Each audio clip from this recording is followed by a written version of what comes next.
बिलावल भुट्टो की सियासी मुखालफीन पर लफ्जी तीर अंदाजी। तहरीक इंसाफ को महंगाई का जिम्मेदार, नून लीग को नाकाम करार दे दिया। कोयटा जलसे से खिताब में बोले, कहते हैं नून लीग वाले सियासत के शोबाज हैं, नौजवानों की नुमाइंदगी कोई खिलाड़ी नहीं मैं करूंगा। पीपल्स पार्टी का मुखालिफ कोई सियासतदान नहीं, हमारा मुकाबला महंगाई और गुर्बत से है। Peoples Party charter of economy लाएगी, नई तर्ज की सियासत शुरू करेंगे। हालात बेहतर बनाने हैं तो हमें जितवाएं, बलोचिस्तान की किस्मत बदल देंगे। 18वीं तरमीम ख़त्म करने की साजिश नाकाम बना देंगे। नौजवानों को नफरत और इंतकाम की पुरानी सियासत को दफन करना पड़ेगा। इक़्तिदार में आकर यूथ कार्ड, मजदूर कार्ड लाए, किसानों को सब्सिडी देने का ऐलान।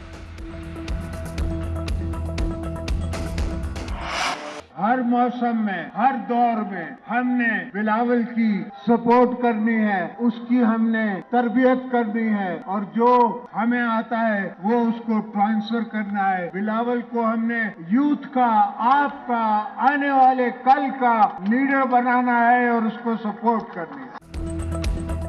ज़बान खल्क़ को नकारा खुदा समझो, हमें बिलावल को सपोर्ट करना है, उनकी तरबियत करनी है।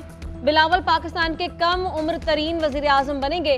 पीपल्स पार्टी के 56वें यौम तासीस पर आसिफ अली ज़रदारी का कोयटा में जलसे से खिताब। कहा, बलोचिस्तान के दिल पर जख्म लगा हुआ है, हमने अपने दौर में इस पर कुछ मरहम रखा था।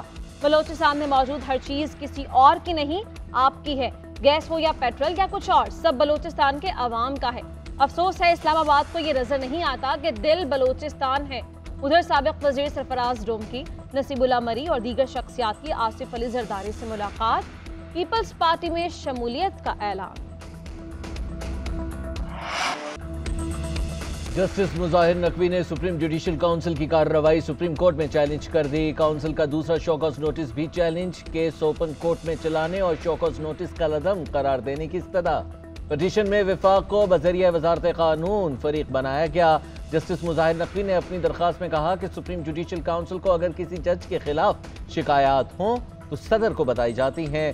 16 फरवरी 2023 को दरखास्त गुजार के खिलाफ सियासी और बदनीयती मबनी मुहिम का आगाज किया गया। सुप्रीम जुडिशल काउंसिल में शिकायत दर्ज की गई। जस्टिस मुजाहिर नकवी की 24 नवंबर का शोकॉज नोटिस का लदम करार देने की इस्तदा। मौक़िफ़ इख्तियार किया कि मेरे खिलाफ बदनीयती पर मबनी मुहिम अदलिया पर हमला है। मेरे टैक्स रिटर्न की तफसील किसी को दी नहीं जा सकती। गैर कानूनी तौर पर हासिल रिकॉर्ड काबिल कबूल शहादत नहीं। तहरीक इंसाफ को सियासी सरगर्मियों की इजाज़त नहीं, इंतखाबी मुहिम में रुकावटें डाली जा रही हैं। कारकुनों और रहनुमाओं पर झूठे मुकदमे बनाए जा रहे हैं। अदलिया के अहकामात के बावजूद रहनुमाओं को गिरफ्तार किया जा रहा है। तहरीक इंसाफ का चीफ जस्टिस काजी फाइज ईसा को खत, कारकुनों के अगवा का नोटिस लेने की इस्तदा। खत में मजीद कहा गया, रहनुमाओं की वाबस्तगी तब्दील कराई जा रही है, ज़बरदस्ती प्रेस कॉन्फ्रेंसेस करवाई जाती हैं। इलेक्शन कमीशन को पाबंद किया जाए कि वो PTI को बराबरी की सतह पर मुहिम चलाने में किरदार अदा करे। चीफ जस्टिस से विफाक और सूबाई हुकूमतों को लेवल प्लेइंग फील्ड देने के लिए हिदायत जारी करने की इस्तदा।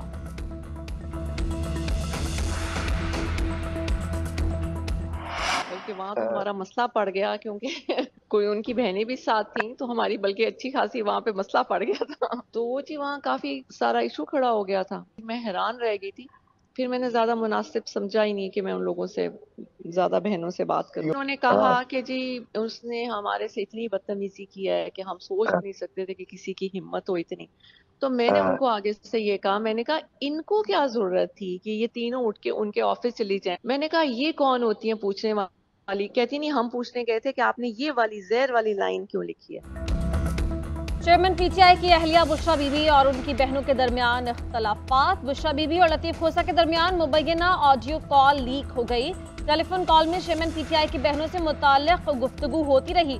ऑडियो में बुशरा बीबी ने कहा, वहाँ हमारा मसला पड़ गया था क्योंकि इनकी बहनें साथ थीं, बल्कि हमारी तो अच्छी खासी हो गई थी। चेयरमैन PTI की बहनों को जहर वाली लाइन लिखने पर मसला हुआ।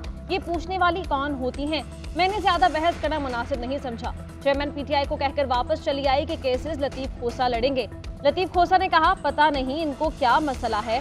बुशरा बीबी ने बात काटते हुए कहा, वो कहती हैं हमने जाना नहीं था। खोसा साहिब की अहलिया ने कहा कि तुम लोग जाकर मिलो। मैंने कहा उनकी आपस में लड़ाइयाँ शुरू हो जाएंगी। फिर मैं खामोश हो गई।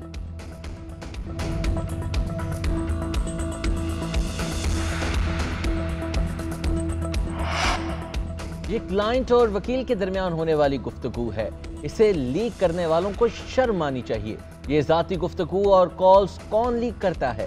जस्टिस बाबर सत्तार ने ऑर्डर दिया है वो लोग आकर अदालत को बताएं जो ऐसी जाती नौयत की ऑडियो लीक कर रहे हैं। चेयरमैन पीटीआई के वकील लतीफ खोसा की मीडिया से गुफ्तगू, बोले जो चेयरमैन पीटीआई ने कहा वो मैंने आकर बताया। अली जफर और बैरिस्टर गौहर दुरुस्त कह रहे हैं या नहीं, लेकिन मैं दुरुस्त कह रहा हूं।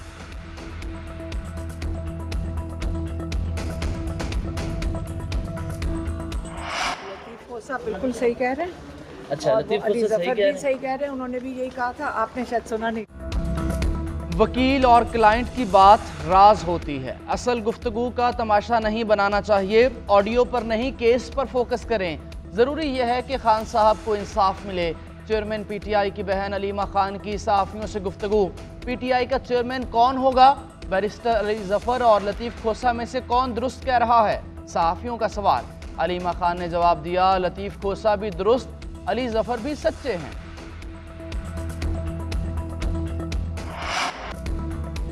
साइफर केस का ट्रायल अदियाला जेल में होगा। विफाकी काबीना ने मंजूरी दे दी। चेयरमैन पीटीआई और शाह अहमद कुरैशी के खिलाफ साइफर केस की समाअत कल होगी।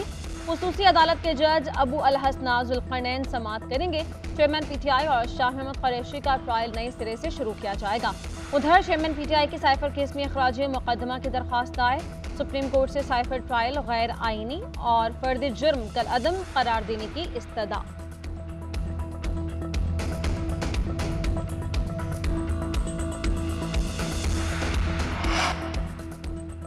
इस्लामाबाद हाईकोर्ट में चेयरमैन पीटीआई की तोशाखाना केस में सजा के खिलाफ अपील पर समाअत। लतीफ खोसा की ट्रायल कोर्ट का फैसला भी मुअत्तल करने की इस्तदा। वकील इलेक्शन कमीशन अमजद परवेज की दलाइल के लिए 2 हफ्तों की इस्तदा। लतीफ खोसा ने मुस्कुराते हुए कहा कि माशाल्लाह माशाल्लाह और मजीद वक्त चाहिए। अमजद परवेज सुप्रीम कोर्ट के बड़े लायक वकील हैं, ऐसे वकील को तो वक्त की जरूरत नहीं। चीफ जस्टिस ने रिमार्क्स दिए, आप अपने तहरीरी दलाइल दे दें, हम ऑर्डर पास कर देंगे। केस की समाअत मुलतवी। उधर चेयरमैन पीटीआई ने 190 मिलियन पाउंड स्कैंडल में जमानत बाद गिरफ्तारी के लिए अदालत से रुजू कर लिया।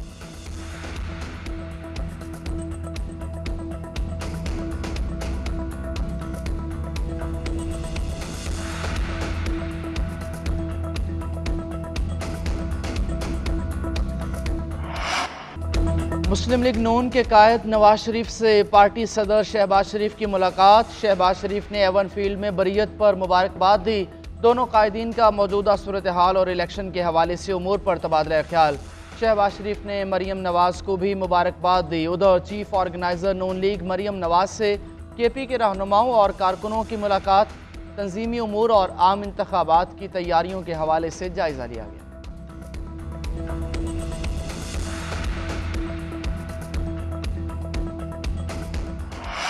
जा रहा है ना कि जी बड़ी जल्दी इंसाफ मिल गया। 7 साल इंतजार करना पड़ा है, बहरहाल अल्लाह ने उनको सुरखरू किया है।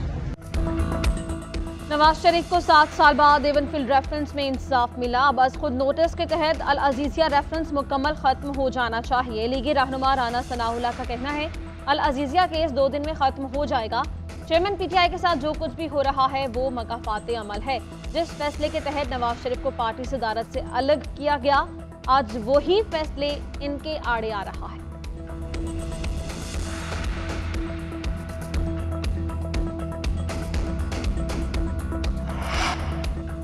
लाडले नवाज शरीफ और शहबाज शरीफ अवामी अदालत में अपने करतूतों का हिसाब देने के लिए तैयार रहें। हेरा फेरी के चैंपियन शरीफ बरादरान अल्लाह और अवाम की अदालत से कैसे बचेंगे? चौधरी परवेज इलाही की अदालत में पेशी पर सहाफियों से गैर रस्मी गुफ्तगू, बोले इस बार आवाम उन्हें इलेक्शन में आटे दाल का भाव याद करवा देंगे। महंगाई के शहंशाह शहबाज शरीफ को इलेक्शन में लग पता जाएगा। ये जो भी हथकंडे इस्तेमाल कर लें, आवाम के गैसो गसब से नहीं बच सकेंगे। फ्री एंड फेयर इलेक्शन होंगे। तहरीक इंसाफ बल्ले के निशान के साथ इलेक्शन में उतरेगी।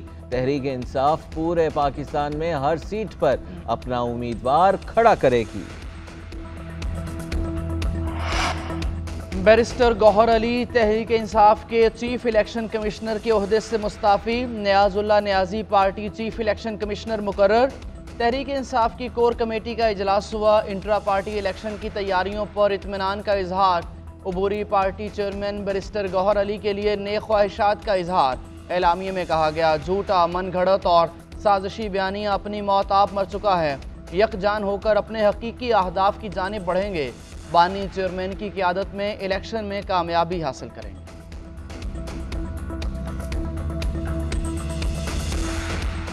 पैसा आज तक इतनी बड़ी तादाद में कभी पाकिस्तान वापस नहीं आया, तो जिसके ऊपर नैब ने और तमाम दीगर इदारों ने क्रेडिट लिए हैं। तारीख गवाह है कि प्रेस रिलीजेस जारी हुई और जो एनुअल इनकी तरफ से फिगर्स दिए गए, नंबर दिए गए नैब की जानिब से, उसके अंदर ये रकम बतौर रिकवरी की रकम हमेशा से रिफ्लेक्ट होती रही।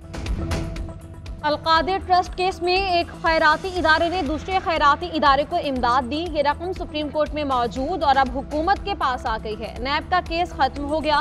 तहरीक इंसाफ के वकला इंतजार हुसैन और नईम पंजोठा की प्रेस कॉन्फ्रेंस। कहा, अलकादिर ट्रस्ट केस में बेबुनियाद इल्जामात लगाए जा रहे हैं। ट्रस्ट का मकसद इस्लामिक यूनिवर्सिटी की बुनियाद रखना था, जिसका मकसद सिर्फ दीनी और साइंसी तालीम फराहम करना है। इन इदारों को नुकसान पहुंचाकर अवाम का नुकसान किया जा रहा है।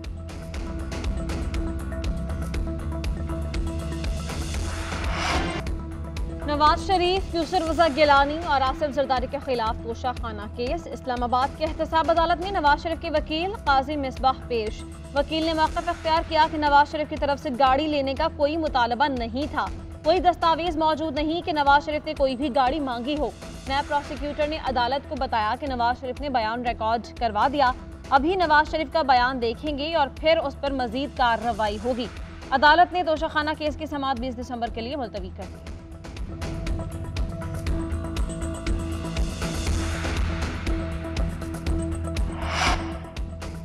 हुकूमत की आवाम पर नए टैक्स लगाने की तैयारी। Radio Pakistan, association and press of Pakistan, Pakistan information department की मद में टैक्स लगाए जाएंगे। रेडियो पाकिस्तान के लिए 15 रुपये, PID की जानिब से 12 रुपये 50 पैसे, जबकि APP की जानिब से 2 रुपये 50 पैसे टैक्स लगाने की तजवीज़। टैक्स बिजली के बिलों में लगेंगे। सेक्रेटरी वजारत इत्तलात का कहना है कि प्रपोजल हतमी मराहिल में है। चेयरपर्सन कमेटी की प्रपोजल की मुखालिफत। बोले, आवाम पहले ही महंगाई से तंग है, नए महसूलात आयद करने से गुरेज करें। आवाम पर महंगाई का नया हमला। LPG की कीमत में 3 रुपये 82 पैसे फ़ी किलो का इजाफा कर दिया गया। LPG की नई कीमत 254 रुपये 86 पैसे फ़ी किलो मुकर्रर। घरेलू सिलेंडर 45 रुपये 18 पैसे महंगा हो गया। 11.8 किलो के घरेलू सिलेंडर की नई कीमत 3007 रुपये हो गई। ओगरा ने नोटिफिकेशन जारी कर दिया।